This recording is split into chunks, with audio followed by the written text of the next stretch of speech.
Welcome to Agenda Edina, a news program summarizing the actions taken at City Hall that affect you most. I'm your host, Dorothea Marty.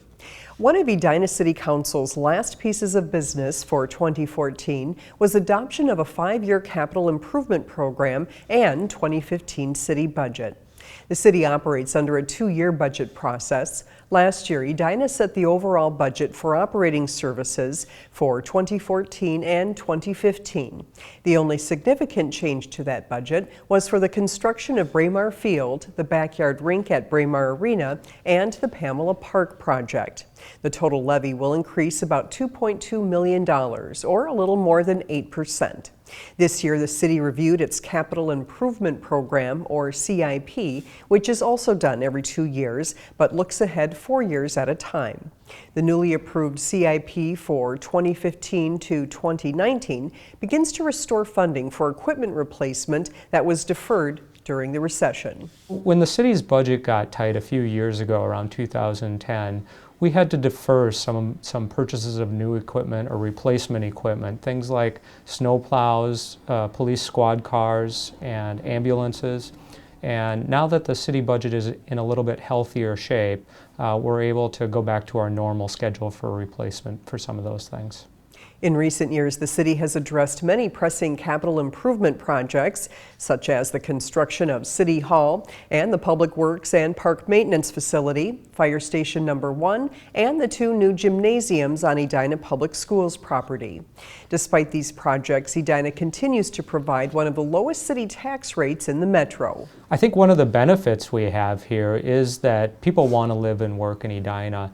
And that means our property values are higher here than in some other communities. Those high property values keep the rates low. When it comes to a winter sport involving a stick and puck, you may not expect anything new to come along in the state of hockey. But that's exactly what happened last month when a national team visited Braemar Arena for the first time. Edina 16 Scott Denfeld has more about this team's unique approach to Minnesota's favorite pastime.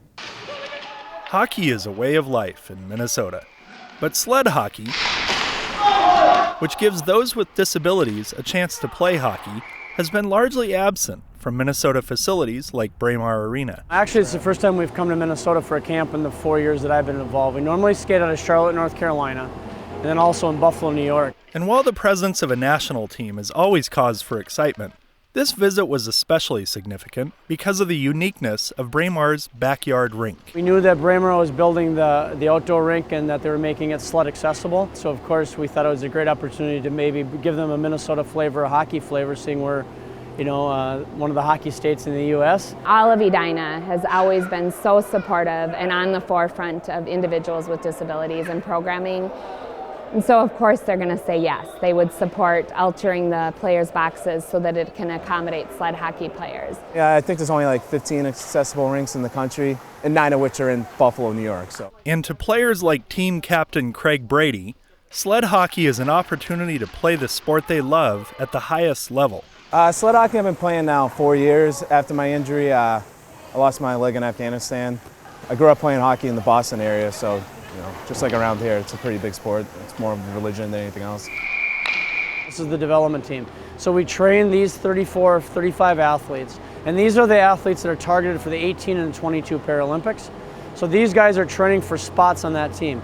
I still get to be competitive. It keeps me young, and I get to wear my colors again. I get to represent the country. It's an emerging sport, so it's a growing sport. If you watched the Paralympics last year, our national team won the gold medal. And so it's growing.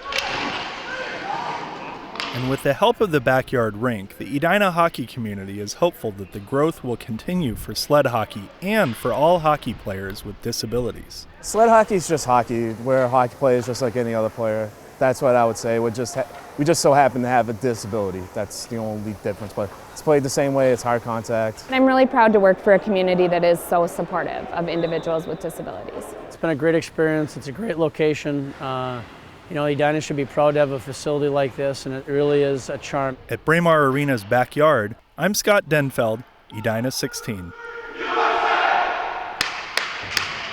For more information about the USA Paralympic Hockey Team, visit www.usahockey.com. Comcast subscribers in Edina will soon be served by Great Land Connections. Two of the country's largest cable operators, Comcast and Time Warner Cable, are proposing to merge in a nearly $50 billion transaction, resulting in Comcast controlling 34 million cable subscribers. A transaction of this size requires federal approval, and there are concerns that Comcast may become too big and dominant in the cable industry. The FCC and Justice Department are expected to make a determination on the matter early this year. In an effort to make the transaction more palatable to federal regulators, Comcast voluntarily offered to divest itself of 4 million cable subscribers so that it would not exceed a total of 30 million cable subscribers nationwide. The divestiture led to Comcast selling 1.5 million cable subscribers to Charter Communications and creating a new spin-off company for the other 2.5 million. The entire Twin Cities market was included in the spin-off company. Because Comcast has a cable franchise in Edina, the city was required to consent to the transfer. Midwest Cable, which will go by Great Land Connections, will be responsible for all existing franchise agreement provisions if the proposed transfer is approved. This is a non-exclusive franchise. This city has always been very aggressive in trying to attract competition so that the marketplace can decide and the consumer can decide. And nothing in this agreement will in any way handcuff the city in that effort. Edina cable subscribers will be able to maintain the telephone numbers they have with Comcast, but will eventually be transitioned from the Comcast.net email domain. It is likely the new email domain will be charter.com. On behalf of all of us at Edina Community Channel 16, best wishes for a Happy New Year. Thanks for watching this episode of Agenda Edina. I'm your host, Dorothea Marty.